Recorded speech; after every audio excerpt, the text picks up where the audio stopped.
fans in the National Football League annually elect the newest Patriots Hall of Famer, and then you come here to honor that inductee at this free ceremony. So again, congratulate yourselves for an outstanding choice this year. This year we celebrate the career of Matt Light, three-time Pro Bowler, three-time Super Bowl champion. Today he's going to take his place in this team Hall of Fame.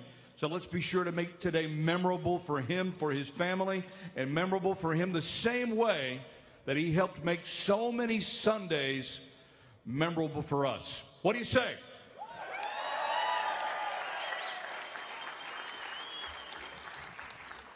To lead it off today, we'd like to welcome some very special guests. They represent 5 of the greatest games and 5 of the most memorable moments in franchise history.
It's always good to invite a few friends along, don't you think? Yeah. 5 of our best buddies right here. Before we introduce our alumni that are going to be present here and a part of this with you today, I wanted to take just a moment, if you'd allow me, to acknowledge the loss of one of our Patriot legends. On April the 19th, earlier this year, the Patriots organization, along with radio listeners around New England, mourned the passing of Patriots Hall of Famer Gil Santos at the age of 80. Gil called 743 Patriots games over 36 seasons, including 3 Super Bowl championships. He's represented here today by his son, Mark. We thought it would be most appropriate for a moment here to just pause before today's ceremony to think about Gil in remembrance of the voice of the Patriots, Gil Santos.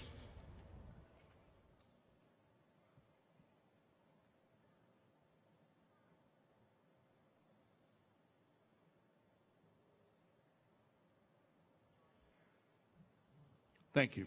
God bless you, Gil.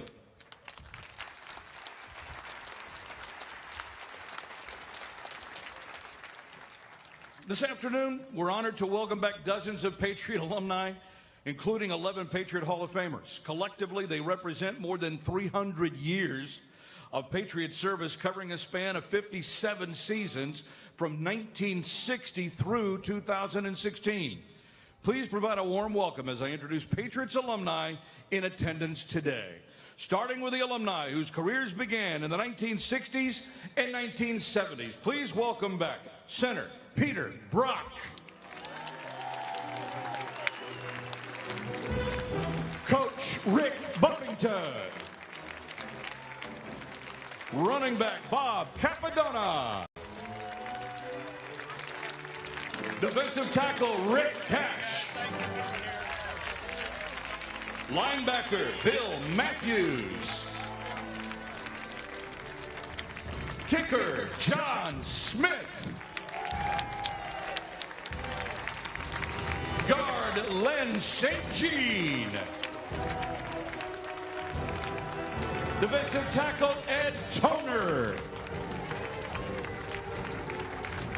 And kicker and punter Jet White.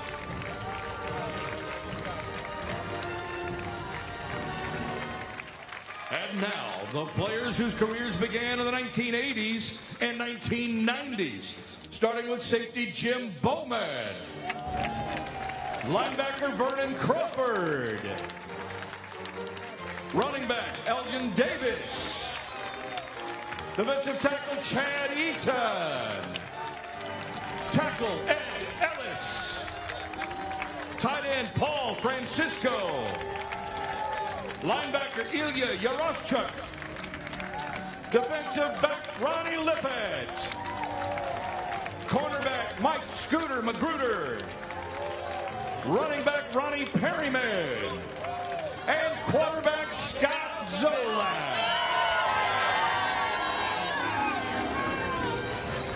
And now, if you would please welcome the players from the past 2 decades, beginning with guard Joe Andruzzi.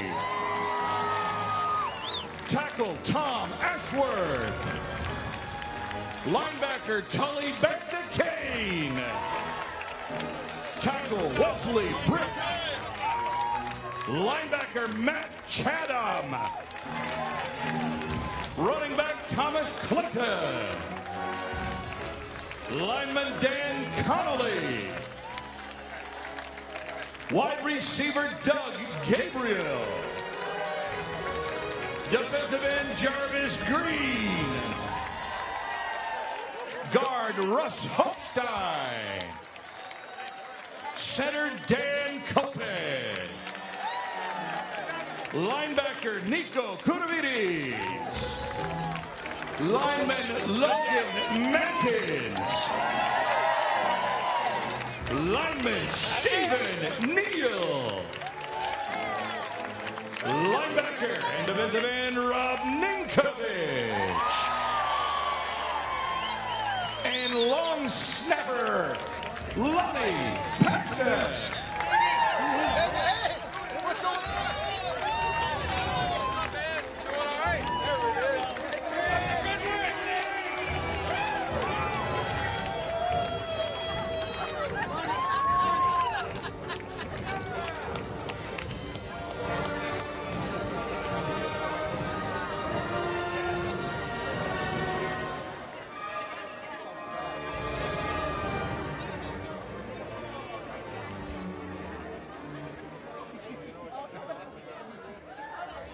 All right, before I begin introducing our Hall of Famers, I want to take just a moment to recognize Rachel Nance, who joins us every year on behalf of her father, Jim Nance, who was inducted in 2009.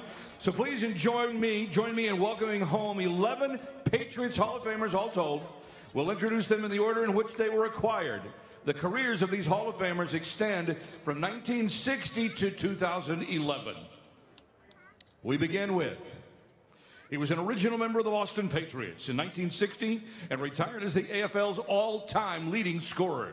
He was a 5-time AFL All-Star and the 1964 AFL MVP. He was the second Patriot to ever be inducted into the Patriots Hall of Fame in 1992, and for 28 years he teamed up with Gil Santos to call the Patriots games. Ladies and gentlemen, please give a big round of applause for the Duke, Gino Cappelletti.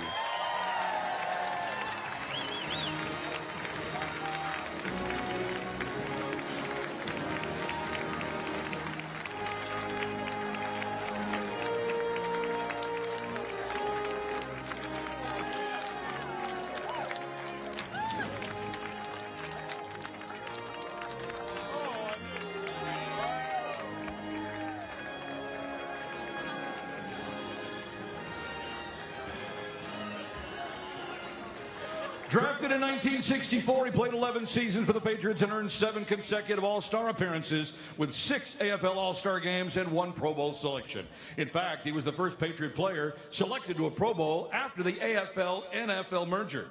He was an anchor of an offensive line that helped Jim Nance amass a team record 45 touchdowns from 1965 to 71. He's a member of the 1960s All-Decade team and the Patriots' 50th anniversary team. Please welcome center and 2011 Hall of Fame inductee, John Morris.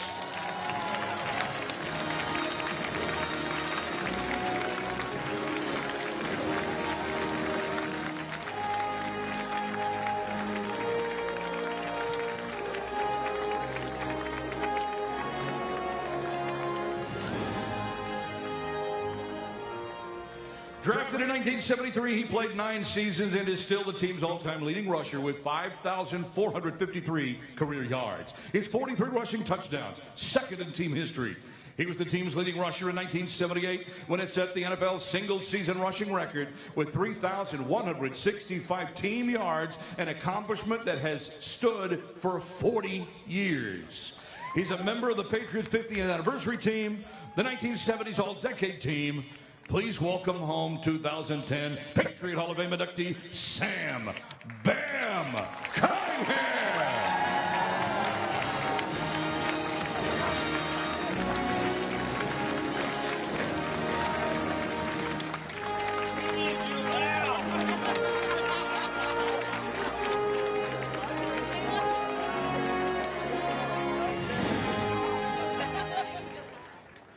In 1974, the Patriots drafted a hard-nosed linebacker who played for 14 seasons and finished patriotic number of career tackles, 1,776. How about that?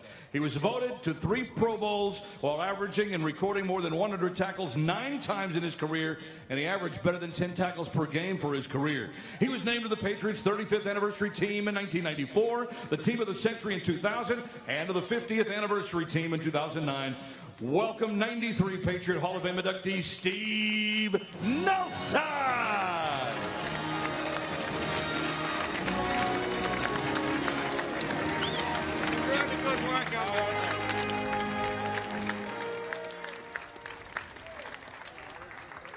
In 1975, the Patriots drafted this quarterback in the 5th round. He played 16 seasons, spanning 3 decades. He threw for 26,886 yards and 182 touchdowns. Never one to avoid contact, am I right? He also rushed for 2,164 yards and 35 more touchdowns. His 12 rushing touchdowns by a quarterback in 1976 stood as an NFL record for 35 years until Cam Newton broke it in 2011. He's a member of the Patriots 35th anniversary team. Welcome 1995 Patriot Hall of Fame inductee Steve Grogan.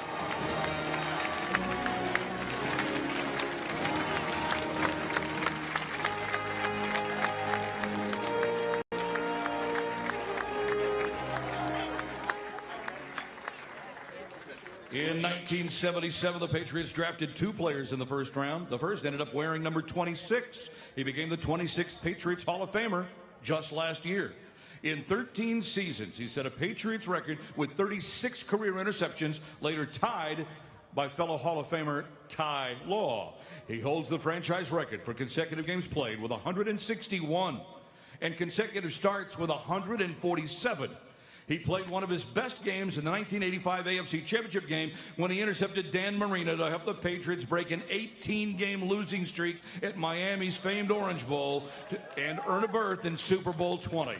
He is a member of the Patriots' 1970s and 1980s all-decade teams.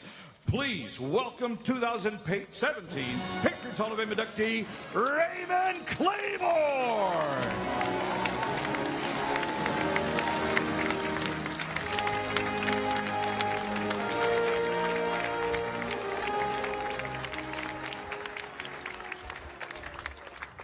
In 1977, the second player drafted in the first round became a reliable deep threat.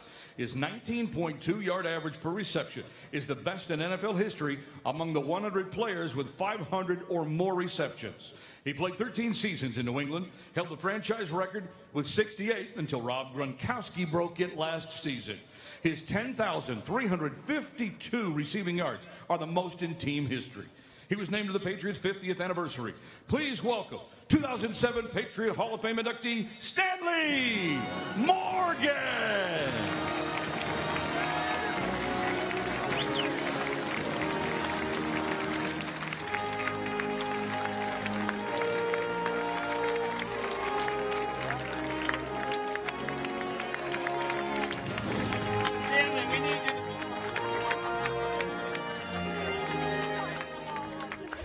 In 1982, the Patriots drafted one of the greatest linebackers to ever play this game. He is the franchise's record holder with 100 career sacks. He also holds the team record for most sacks in a season with 18.5 in 1984, and his 35 sacks by a linebacker over a 2-year span remains an NFL record. He was elected to the Pro Football Hall of Fame in 2008, joining John Hanna as the only 2 players to earn induction into the Hall of Fame after spending their entire career with the Patriots. He also was selected to the NFL's All-Decade Team in the 1980s. Please welcome Patriot and Pro Football Hall of Famer Andre Tippett.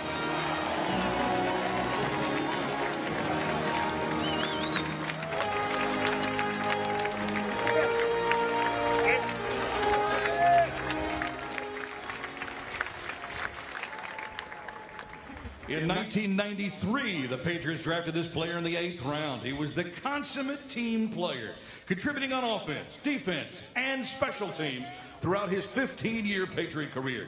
He caught 557 passes for 6,366 yards, 31 touchdowns, returned 252 punts for 2,625 yards, and 3 more touchdowns. He also happened to intercept 3 passes while playing defensive back in 2004. He was named to the Patriots' 50th anniversary team and the 1990s All-Decade Team, and he's also a 3-time Super Bowl champion. What didn't he do? Please welcome 2012 Patriot Hall of Fame inductee, Troy Brown.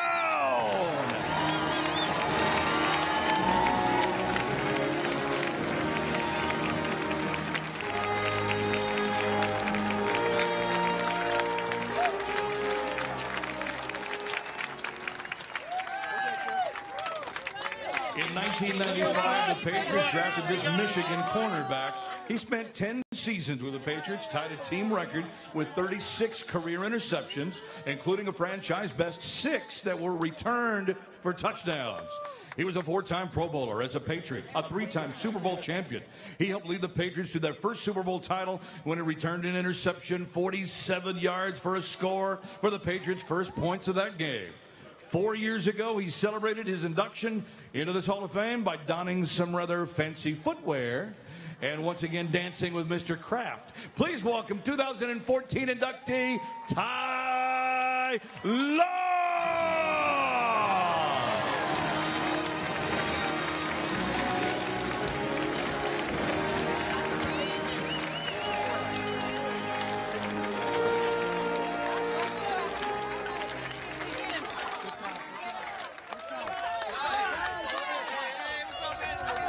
In 1996, the Patriots drafted the only player in NFL history to ever return 4 consecutive interceptions for touchdowns. His relentless work ethic and on-field intensity helped set the tone for the entire team. During his 13-year career, he helped lead the Patriots to 11 winning seasons, qualifying for the playoffs 9 times, including 8 as a division champ. He helped claim 5 conference titles and 3 Super Bowl championships. Bill Belichick once described him as the perfect Patriot. Please welcome 2013 inductee, Teddy Bruschi.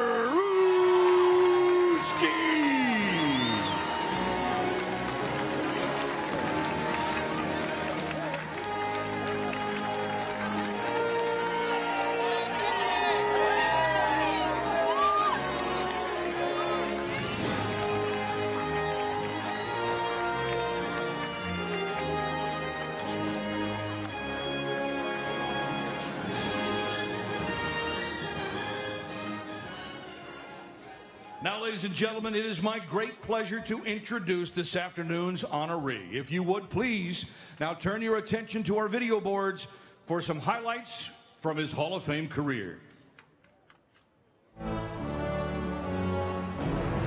Matt Light entered the NFL in 2001 and almost immediately became an anchor of the Patriots' offensive line as their starting left tackle for the next 11 seasons. Matt embodies a lot of the qualities that we like to have in football players around here. You know, he's tough, he's smart, he's athletic, and he played his entire career here, which is really unusual in this day and age. Drafted in the 2nd round out of Purdue, Light was generally pitted against the opponent's most dangerous pass rusher as protector of the quarterback's blind side. It really is hard for a left tackle, and especially a rookie left tackle, to really catch up with the skill level of the guys that you have to block, and he was pretty darn good. While playing his entire career exclusively in New England, Light appeared in more than 150 regular season games. A three-time Pro Bowl selection, Light was honored as a first-team All-Pro in 2007, when the Patriots offense surrendered only 21 sacks in producing one of the most prolific seasons in pro football history.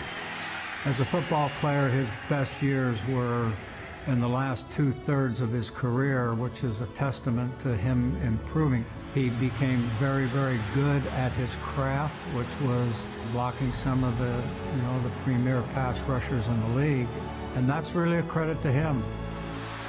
The 6'4", 305-pound Light started 20 career postseason games, including 5 Super Bowls, and retired as a 3-time champion.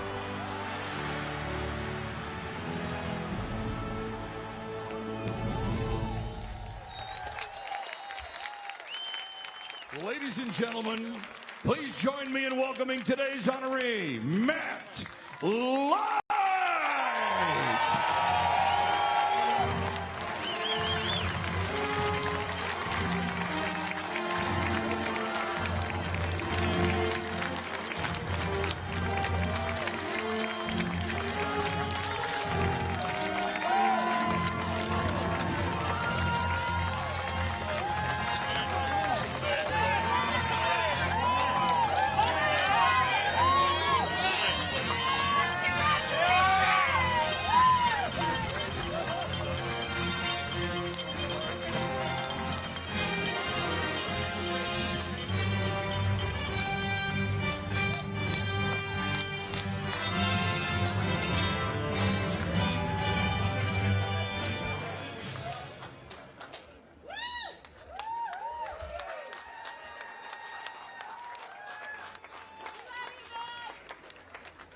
At this time, it is now my pleasure to introduce the president of the New England Patriots, Mr. Jonathan Kraft.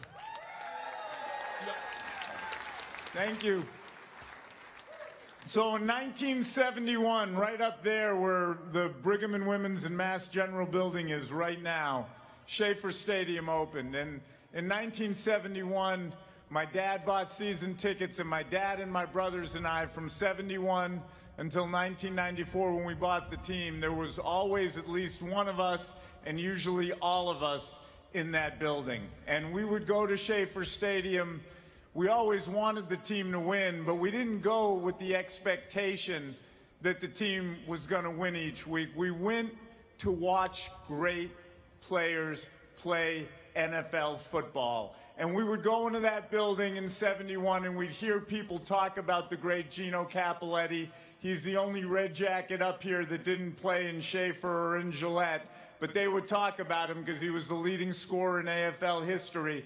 But we would watch guys like John Morris. He'd anchor the line. And you'd watch Steve Grogan run those naked bootlegs. And when he wasn't running naked bootlegs without any fear, he'd be throwing 40, 50, 60-yard bombs to a streaking, steaming, elegant Stanley Morgan down the sideline. And I know my good friend Ty Law thinks he was the first shutdown corner, physical shutdown corner in Patriot history, but it was actually Ronnie Lepet, man. No, I'm joking. It wasn't Ronnie. It was Raymond Claiborne, and Raymond Claiborne did it magnificently.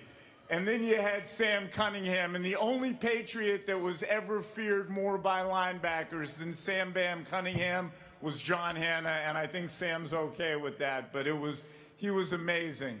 And then Steve Nelson would patrol the middle of that defense, and you didn't want to come in contact with him. And in the late 80s, Andre Tippett took the field up there. And he could be double-teamed, he could be triple-teamed, and it didn't matter. The quarterback had to run for his life.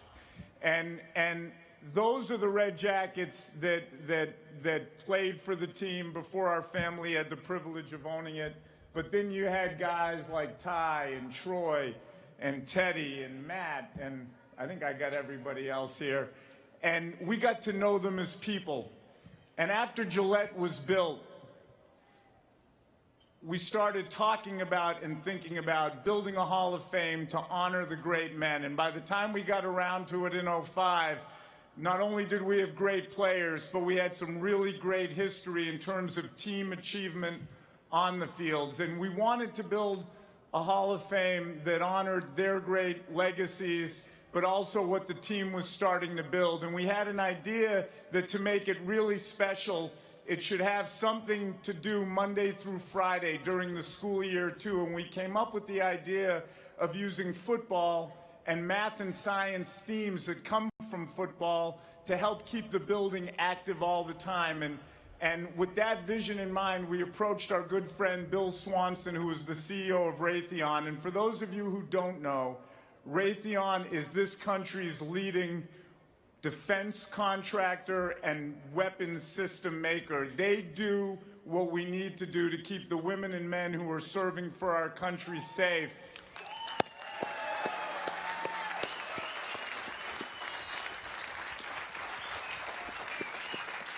And they do it because they've got women and men who work there that are brilliant, brilliant, brilliant engineers and scientists, and they designed these amazing systems, and they bought into our vision, Bill did, of science and math and football all coming together, and we created a curriculum, and Raytheon became our naming partner the year we opened the hall.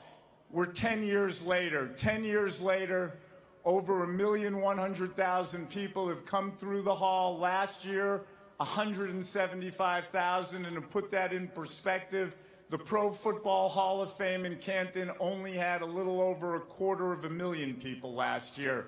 But more importantly, over 20,000 students a year now, most of them grades 4 through 8. Come here Monday through Friday. We're totally sold out. We're trying to figure out how to add more. Not sold out, they come. It's not they come and they get this amazing math and science education. So any educators out there, start booking for next year.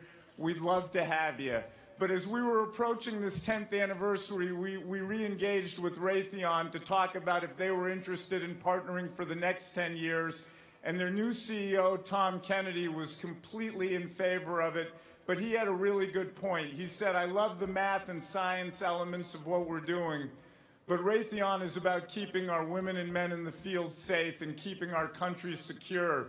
In the stadium, you have your row of honor for active military. We were the first stadium to have a seat for representing symbolic of the MIAs who have served this country and never come home. And he said, I want the hall as a part of this extension to be free for active military men and women because they have so little free time. Yeah, and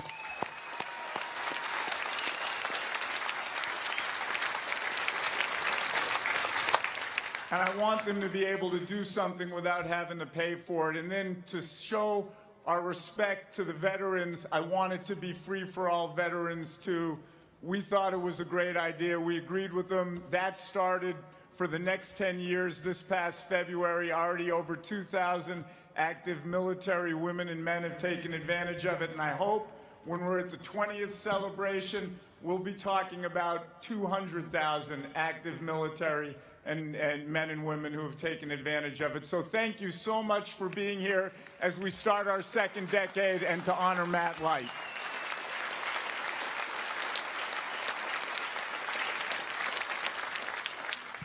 Thank you, Jonathan. Well, this next man has watched the career of every Patriot in attendance today. He attended games in the 60s at each of the Boston Patriots venues. You heard John mentioned earlier. The team moved to Foxborough in '71, bought season tickets for his family. 23 years later, he bought the team and he pledged to help bring a championship to New England. And as you can see from these baubles behind me, they're all sparkling. He's more than delivered.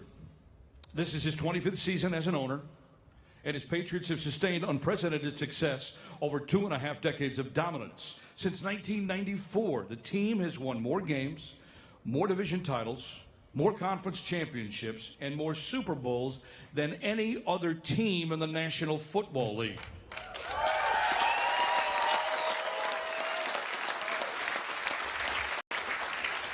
When he bought the team, it had hosted only one playoff game in 34 years. It has since hosted 25 home playoff games in the last 24 years. He also privately financed the construction of Gillette Stadium and decided to decorate it with a few championship banners. Ladies and gentlemen, it is my honor to introduce Patriots Chairman and CEO, Mr. Robert Kraft.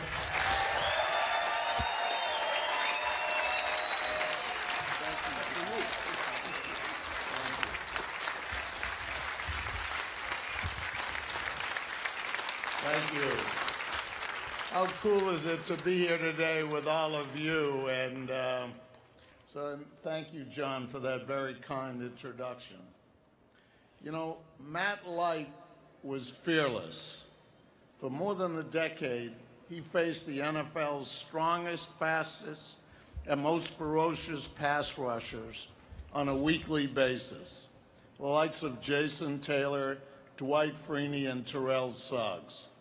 He had the most important job on this team, in my opinion, because he had to protect Tom Brady's tush.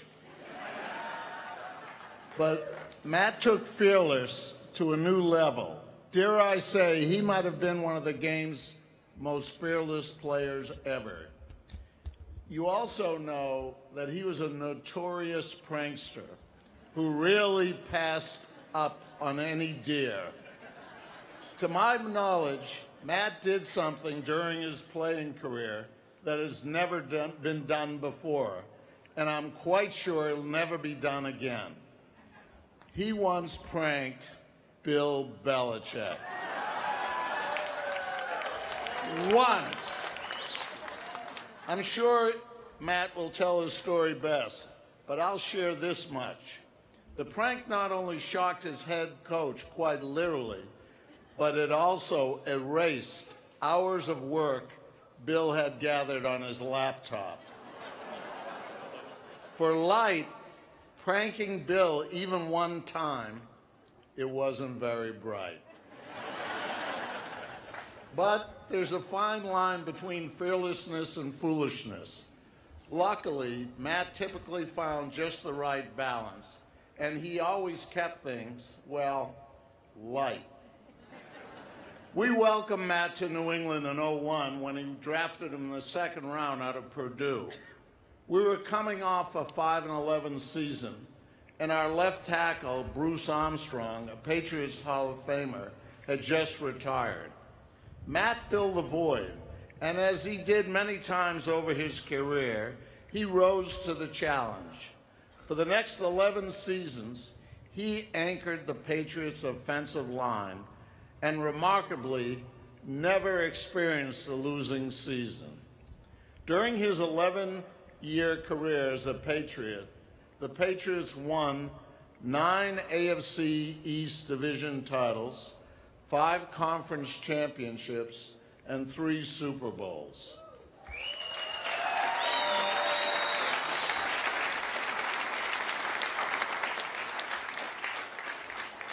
He started 173 of 175 games at left tackle, including 6 AFC championship games and 5 Super Bowls. In the history of the NFL, there's only one player who has started more Super Bowls than Matt Light, Tom Brady.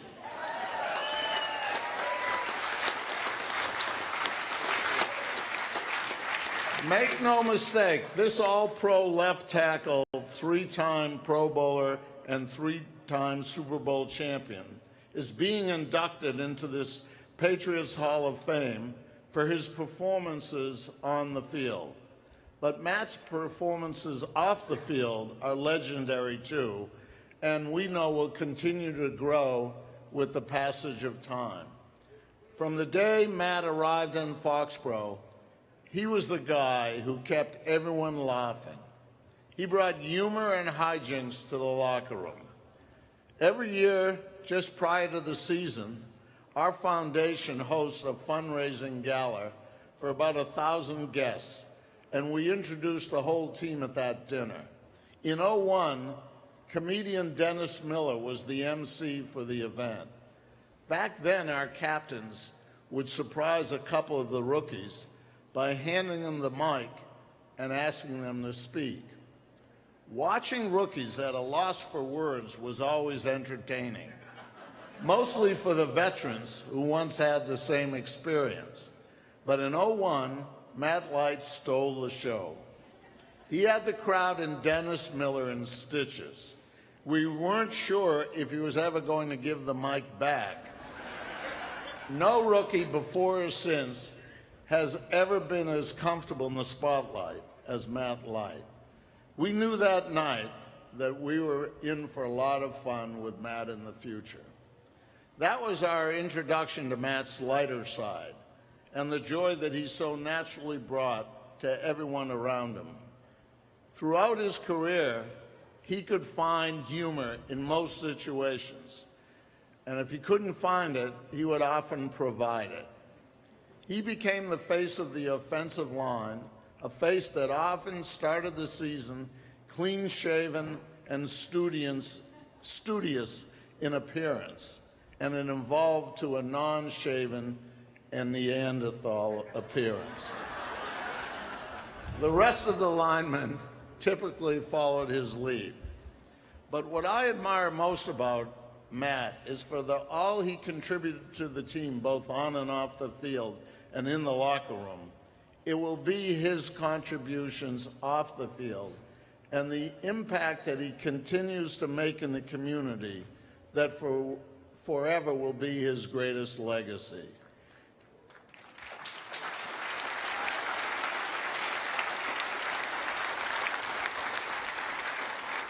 His interest and desire to help others, especially children, has long been Matt's mission. I remember when he started the Light Foundation in just his second season with the team. Matt asked for my support and an endorsement of his inaugural fundraiser. Now, this wasn't your typical foundation fundraiser. Most of the guys who had initial fundraisers like that hosted a golf or bowling tournament. Not Matt. He hosted the Matt Light Celebrity Shootout, arming dozens of teammates with shotguns deep in the woods of Rhode Island for skeet and target shooting. What could possibly go wrong? 14 years later, the Celebrity Shootout and all of its participants, I'm happy to say, have survived. His philanthropic efforts were recognized in '05 when we honored him with our Ron Burton Community Service Award, which we present to the Patriot player who makes the greatest impact both on and off the field. He was a fitting recipient then, and only has given more of his time, of energy and resources in the years that have followed. He remains the ultimate example for our players of what it means to be a champion, both on and off the field. Matt arrived in New England as a fresh-faced, 22-year-old man, young man. He and his lovely wife, Susie, made Foxborough their home, and they've raised 4 beautiful children, Colin, William, Grace, and Anna. Why don't you all stand up, please?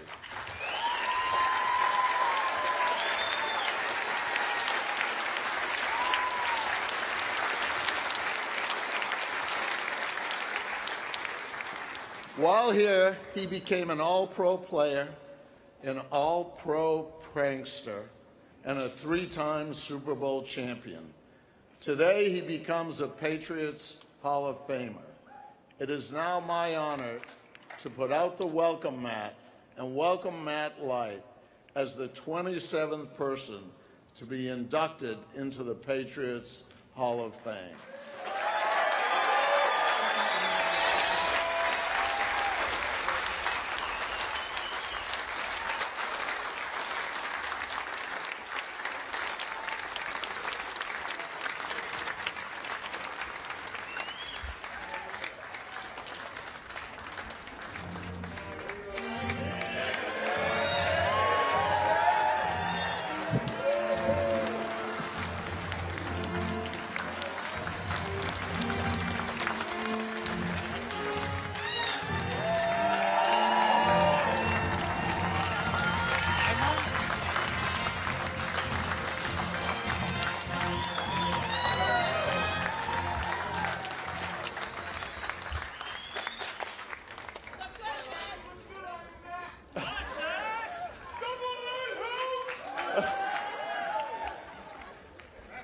Oh, boy. Here we go. Here we go. You know, for most of you that are here, you know me, and you know that I relate to camo and anything dark and slimming. All right, that's usually my attire. But I have to say, I'm digging the red. I like this a lot.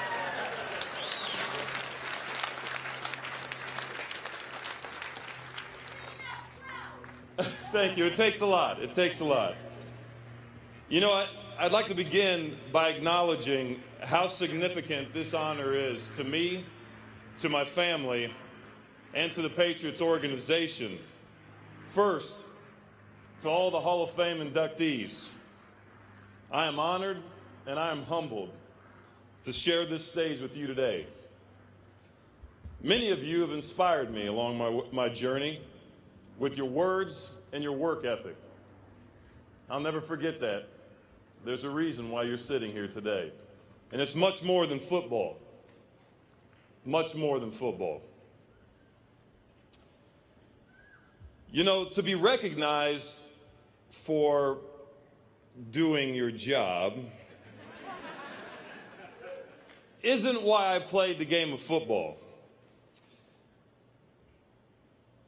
But I've been thinking about this day since I got the call, and I've realized that these moments are all about hitting the pause button on life and reflecting on the hard work, the ups and downs,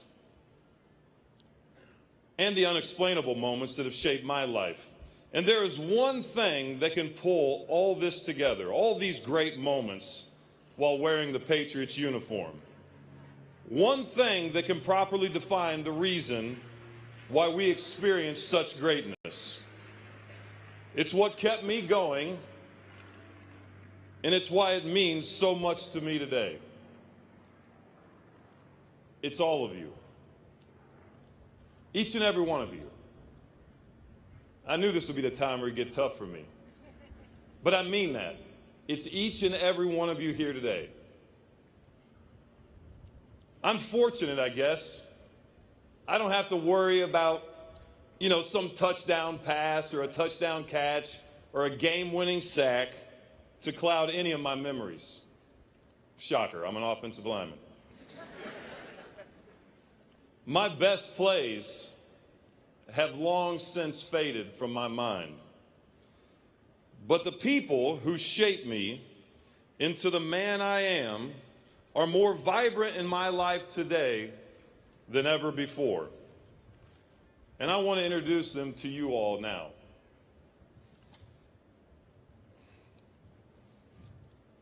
In 2001, I told a girl's mother, who I met for the first time, that I was going to marry her daughter. And she told me to get in line. Literally. I married my wife, Susie, that same year, and my life was immediately purposeful. It's not easy being an NFL wife, and in many ways, she was the one having to stand and wait in line, especially when it came to things like the NFL season or rehabbing from an injury, and sometimes some celebrations that lasted way too long. Through it all, my wife has been my strongest advocate, my best friend, and the best mother to my children. I love you, honey.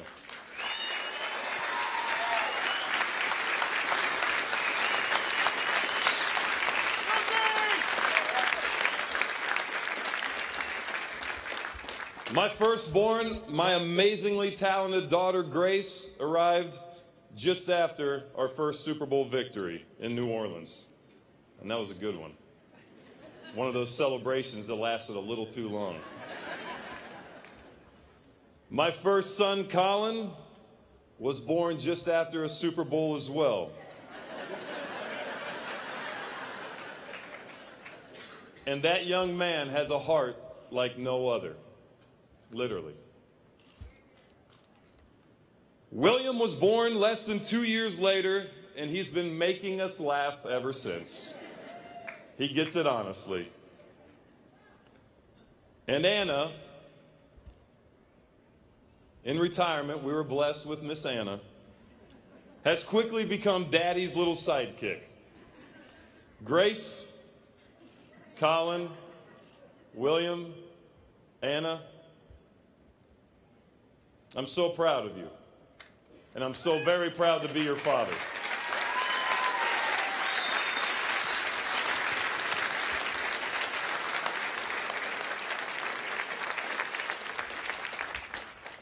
Now, when it comes to proud parents, well, my mom and dad had to wait a while on that one. All right? I was that kid. And I seemed to find trouble everywhere and anywhere. I won't bore you with all the awesome tales of adventure of a young punk who grew up in a small town. But if you'd like to discuss those with my mom today, I always enjoy watching her retell the stories, so please ask. You know, my mom gave me a gift right when I needed it most, and it was in the 7th grade that I decided to earn a little extra money, and I got a paper out. I was a great paper boy, but when it came time for football season, my mom reminded me that I had signed a contract with the local paper to deliver papers for the year. I couldn't do that and play 7th grade football at the same time. She told me, you have to finish what you start. You can clap for that.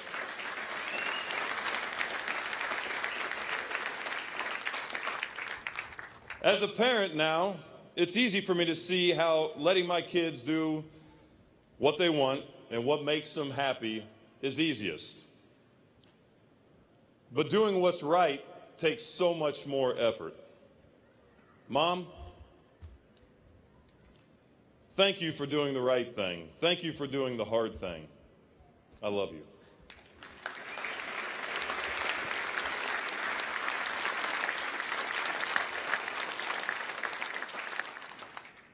My father, who has always been a man of many talents, didn't grow up with sports in his life. And we didn't grow up with a lot of sports in our household either. But when it came to football, I will always remember my father trying to teach me the physics of the game. Literally, with calculations and like diagrams and like all kind of crazy, language that someone my age could never have possibly been able to comprehend. But he went on and on and on about all of them. He'd say, make sure your first play sends a clear message, and don't ever stop until after the whistle. I took that advice to heart, and I've been penalized ever since.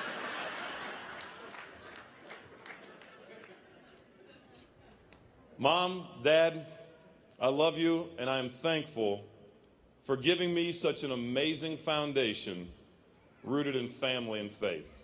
Thank you.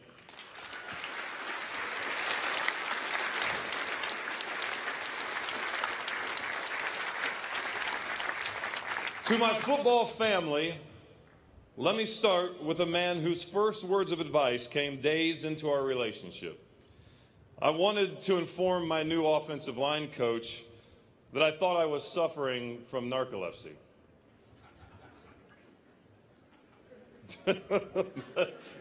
Joe, I know you remember that moment. To which he replied, I don't give a damn what you have to do, but you aren't sleeping in my room. I learned from that very early interaction that he wasn't kidding and he wasn't joking. I spent my first year standing for most meetings. And even then, I managed to fall asleep. But I was awake for most of my career enough to realize that Dante Scarnecchia was a man who gave everything he had to the team. a man who earned the right to demand the same from each and every one of us. Scar, thanks for all the work you put in to making me a better player. Dante Scarnecchia.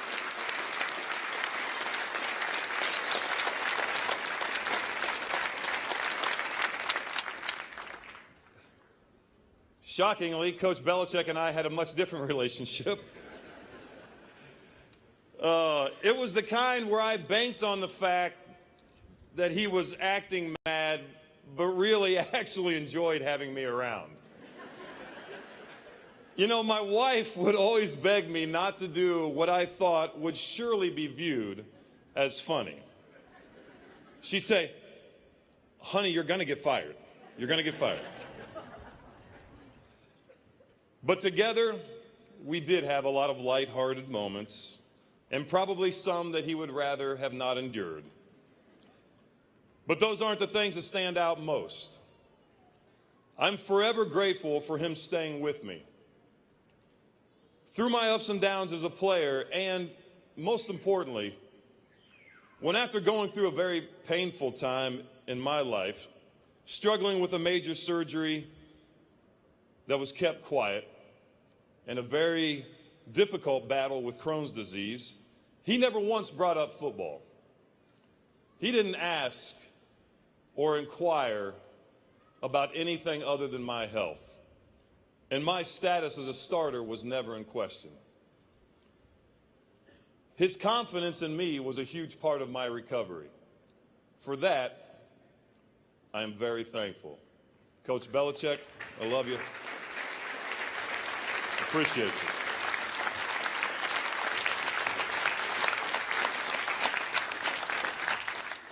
To the head of the Patriots family, Mr. Kraft, our first meeting with you and your family was at your downtown office location. And you were outlining a program that provided meals for families in need. That sent a very clear message to me on day one, and I am very grateful for that lesson. I'm grateful for my relationship with Myra and your entire family, and the example that it sets for so many players. In New England, you must continue that same legacy in what you do off the field as well as what you do on the field. I knew that on day one. I've seen that play out, not just in my 11-year career, but in the lives of people right here in the great city of Foxborough, and the people that I interact with on a regular basis, in the 20,000 plus schools that come through this hall, and in so many other areas of my life. That is something that we will never, ever, ever forget. Thank you so much for those lessons.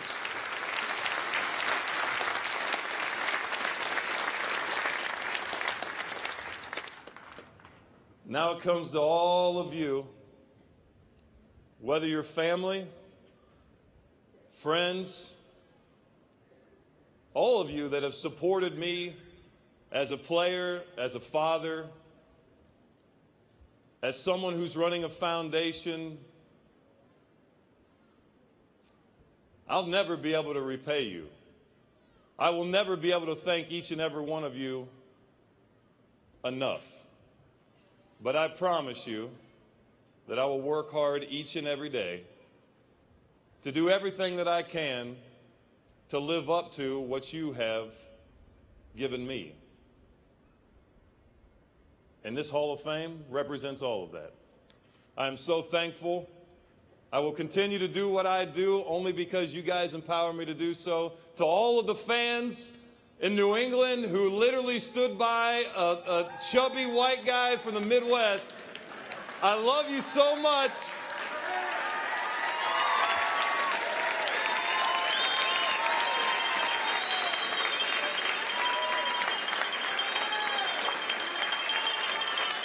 You've given me more than I deserve. To everybody at the Life Foundation, To all of my family and friends here today, thank you so much.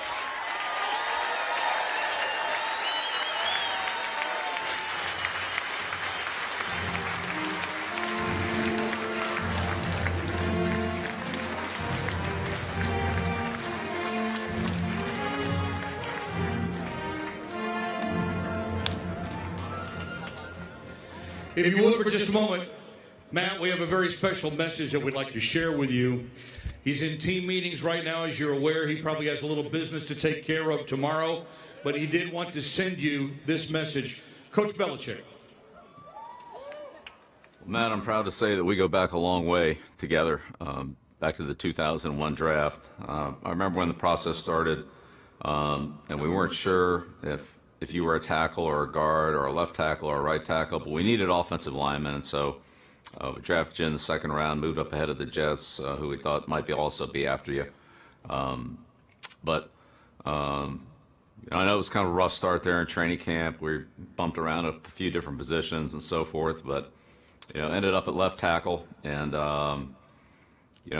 Matt obviously had the hardest, one of the hardest jobs in football, and that's playing left tackle. And in our division, guys like Schobel, Freeney, Jason Taylor, the Pittsburgh linebackers, there were great players to block every week, and Matt stood in there and blocked the best of them week in, week out. Been one of our most dependable players. Was very consistent and physically and mentally tough to do that. Do it on the road, do it with crowd noise, do it every week. And I remember when we went to the Super Bowl in the 2003 season, played Carolina, and that was the big mismatch of the Carolina defensive line against our offensive line.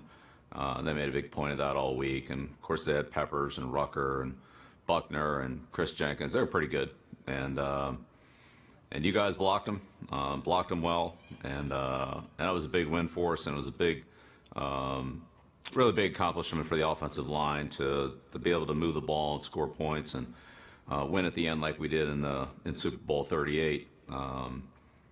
But of course, at the Super Bowl ring ceremony, you weren't able to attend that because of the surgery involved with the Crohn's disease and having the foot of intestines taken out and all that. So Matt always kept it loose.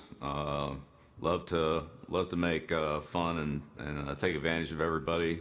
Head coach certainly wasn't exempt, and I got a few counter punches in, but probably not as many hits as Matt delivered.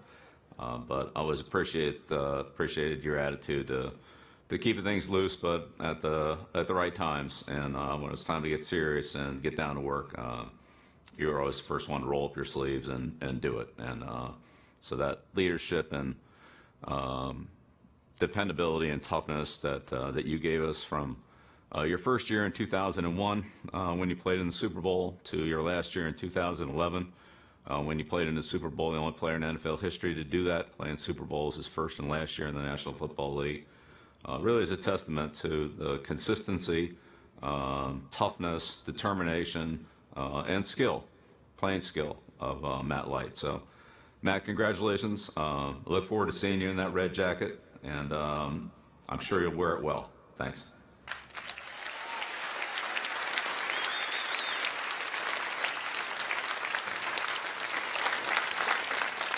All right, Coach Belichick, thank you very much.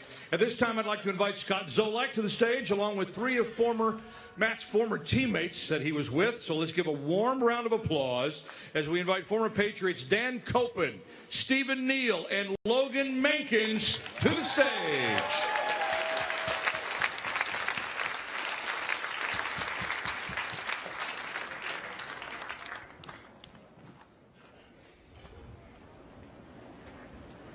All right, how's everybody doing?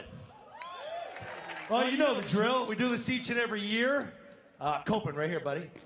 Yep, put Matt in the middle. Do this each and every year. It gets bigger and better. We appreciate your patience. It's a great fall day, and for anybody that goes to the Hall of Fame here and takes in that movie, this is pretty much your setting on a great New England afternoon.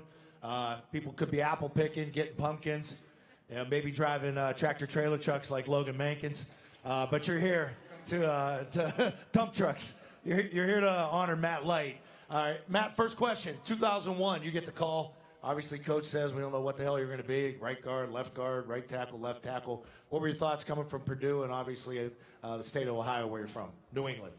Yeah, and I hate to admit this, but I had no idea where I was actually headed to. I had never seen an NFL game in my life, and I know people want to call like, that's not possible. But trust me, when I looked over at my friend and I said, hey, where is New England? And he said, you're a smart kid. No, and then it makes me sound a lot more ignorant than I really am. But I remember him saying, dude, you're going to fly into Boston, man. You're going to the Patriots, right? And I'm like, oh, all right, yeah, no, I'm in. And I remember the first thing I got on the phone with Scott Pioli, the director of player personnel, right? And I said, hello, sir. And he said, listen, Matt, you're going to be going from one Drew to another. Okay. All right. So, listen, it's from that moment on, I got a great education in the National Football League, most importantly, this Patriot organization. But that particular time for me was, as Dante Scarnecchia has said many times to me, I didn't know if the ball was pumped or stuffed. All right. Mr. Kraft alluded to a trick that Matt played on Coach. You guys were all in the same room, right? The offensive line room, as you complimented Dante Scarnecchia. What was the joke you played on Coach? Which one? Well, the keyboard one, where you lost all the information. You changed the mouse or something, didn't you? Yeah, if I remember correctly, we started that one on Dante. You have to prove some of these theories that you have, right? Well, you go so deep. He's like a method actor, like Will Ferrell. When you get into character, he never really comes out of it. So on this one, fortunately, he actually let us in on it beforehand. So, you got the remote. And they all thought it was a great idea, by the way. Yeah, because you were at the head of it. Because I was the one that was going to be delivering said device into the lair, right? So, so I had this device that looked just like a mouse. It had a cord. It actually plugged in. And I'd gotten it off of Amazon or I don't know what back in the day. But there may not have been Amazon at that time. And so I remember I snuck in his office when he was in a staff meeting, and I took his mouse, I put it in his drawer. And I had never been in the office before, by the way, so I kind of got sidetracked looking around and seeing stuff. And I'm like, wow, it's kind of interesting. And so I replaced this really powerful mouse on his computer, and I walked out, and I totally forgot about everything because we're in training camp. I mean, you're there from 6:30 in the morning until 9 o'clock at night. And you go back to a hotel, you wake up from said hotel, your neck's killing you, you're dying. You walk in, the last thing in my mind is this stupid mouse that I put in the head coach's office. But I was reminded. So what happened? So he got zapped pretty damn good, right? Well, so I walk in, and his office is immediately on your left, and Bears is there, and he says, hey, not a good idea what you did yesterday. To which I obviously deny till you die, right? What's going on? What's going on, Bears? Oh, well, Bill's not happy. That's not my problem. And then he proceeds to tell me that somehow he got shocked by a device that was attached to his computer. The first time it happened, everything was okay, but the second time he got shocked, he hit something on his keyboard and lost his entire program that he had up, which wasn't intentional. And I say, if you're going to be an error repeater, what happens the second time you get shocked isn't my fault. All right, Logan, Steve, Dan, talk about what it means to be an offensive lineman. Because we've inducted Ty, Troy, Teddy. You get a couple linebackers or a receiver or two will come back. You guys are like cattle. I mean, you pretty much have every guy that you ever played with out there. What's it mean to be an offensive lineman? Why do you guys always stick together like cattle? Well, as a group, we're there all day together with Dante. We just kind of stick together, and out there on the field, we got to take care of each other as well. So, Matt didn't talk about the punishment we all endured. The whole offensive line. What was the punishment? Well, the whole offensive line, we were doing a bunch of sprints, and Bears told Matt, but Matt forgot to tell us that conversation. So, we find out after about 10 half-gassers. Don't ever do that again. We're like, what is he talking about? Oh, he got caught. So it was, you ride together, you die together. So, but yeah, we had a lot of fun together. But I think being offensive lineman, you're just out there. You're trying to do your job. You're working together. So one thing we always talked about is we're like the 5 fingers of your fist. You know, so you try to punch someone with only 2 fingers, it's not going to work. So if you're all working together, you can knock out a mighty foe. So that's why we're all still here. We're a giant fist all here together.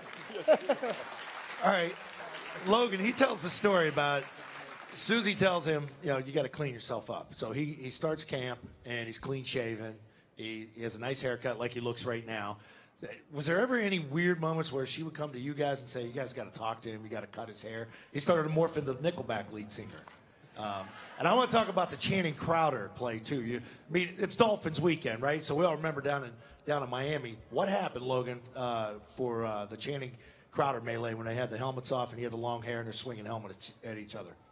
Yeah, I'm not sure what exactly started it, but I think Crowder thought he was a little tougher than he was when he went up against Matt.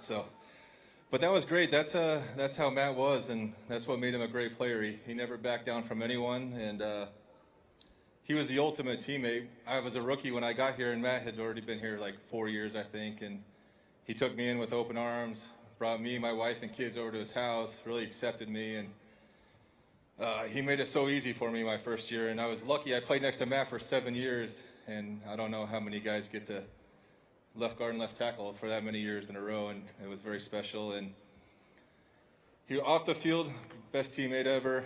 On the field, best teammate ever. I remember the Crowder fight. That was awesome. I was so happy to be involved in it. But were you pulling him off? Were you stuck in the He middle wasn't of it? kicked out this time, so he was happy. Yeah, it was one of the very few moments where, you know, I was the one leaving the stadium and you were still on the field. But I remember another time, and he was always there for you, whatever you needed, off the field, on the field. I remember we were playing, I think it was Detroit, and of course me and Sue were getting after it. And right, we score a touchdown and we take the lead. The game's over, and I look at Matt and I just say, "Get ready."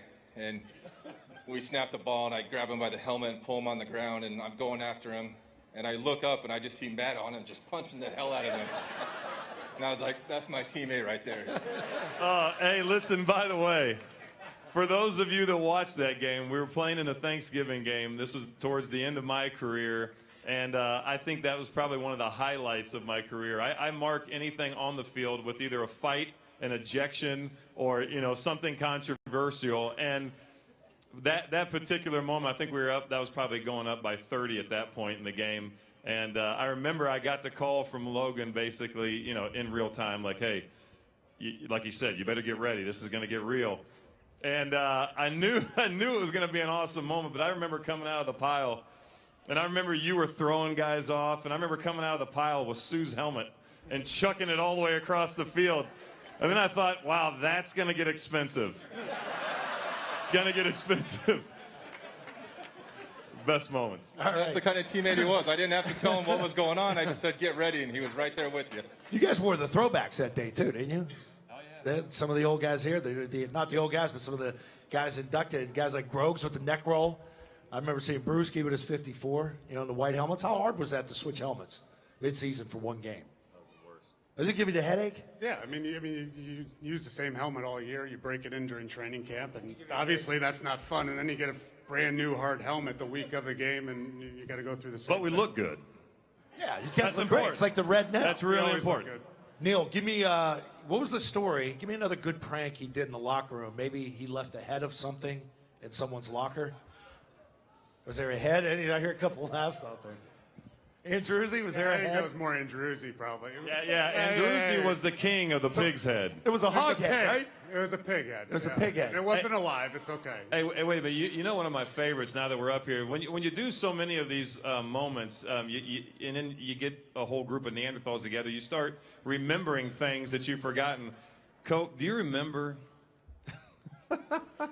Do you remember when we had you guys all remember this, when we had the scratch-off tickets that became a major part of the locker room? Yeah.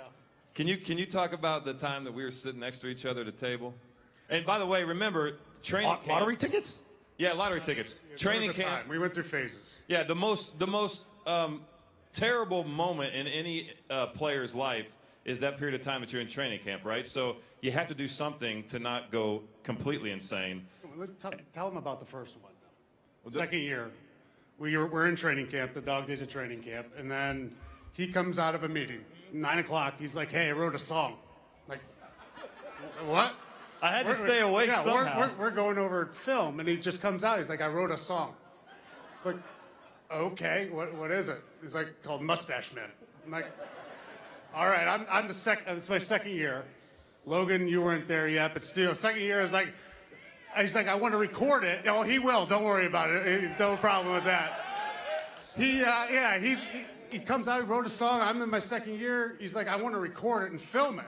I'm like, okay, I can't grow a mustache, but that sounds cool. Let's do it. So we get in there.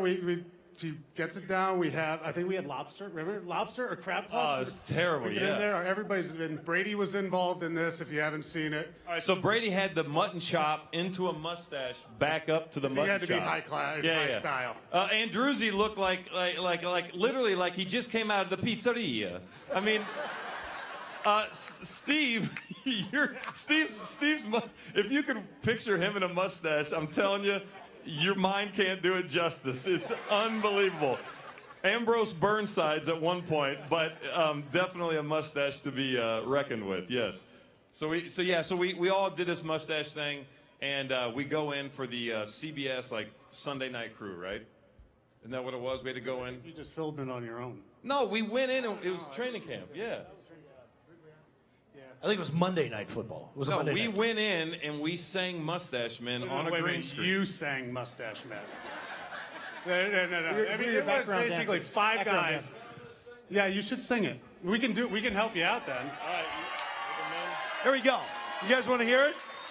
Yeah, just all we say is men. We can handle it. You got it. You got one job to do. I mean, all right, we'll probably laugh again. Yeah. Why don't you get who was it? Whoever was involved. Who was involved? Andruzzi. Let's go, big boy. Hey, Joe, you got to help the people around you. Did Patches grow a mustache? You can sit right here, Joe. Come on. Patches. Russ. Come on, Russ. Come on. You have one job after we say mustache. He messed it up all the time. You have to say men. That's the only job you got. Men. Twice. All right, as they're coming up here, I'm going to take you guys on a little journey. Now listen up, friends. I got a story to tell about a group of men who knew how to live well. They formed a team and they made a pact. They're big old boys that wear a mustache. Mustache! Mustache! Now they come in all kinds of colors, black and gray, and some redder than others. A constant source of sheer delight in the middle of the day or the darkened night. We grow 'em thick and we grow 'em thin. Yeah, that's right, we're the Mustache Men. Mustache! Mustache! And we don't give a damn about a beard or goatee, 'cause having hair on my chin don't settle well with me. It's who we are, it's what we do, we're mustache through and through. I know. Now, the Mustache Hall of Fame, well, it's colored in history. We got Tom Selleck, Burt Reynolds, and my good friend Ron Burgundy. And I always remember the immortal words of my good friend Johnny Cash. He said, be good to your mother, good to your brother, and always tend to that stash. Mustache! All right, we're done. All right, let's give it up for Logan Mankins, Steve Neal, Dan Copeland, Joe Andruzzi, Russ Holstein, and of course, there's your newest Patriot Hall of Famer right there, Matt Light. He's going to MC his own induction. This is great. Take it over, Matt.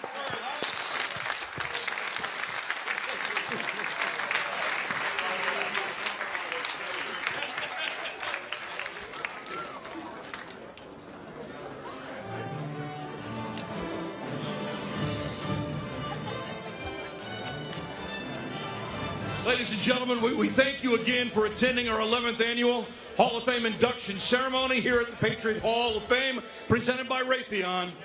The Hall of Fame will be open until 9 o'clock tonight. We hope you'll go by and take the time to visit if you haven't yet done that. The newest exhibit is titled Recording Artists. Thanks to this one here. Highlights of all the NFL, Super Bowl, and playoff records held by the Patriots. It includes some amazing artifacts. Be sure to visit the Patriots Hall of Fame. And on behalf of the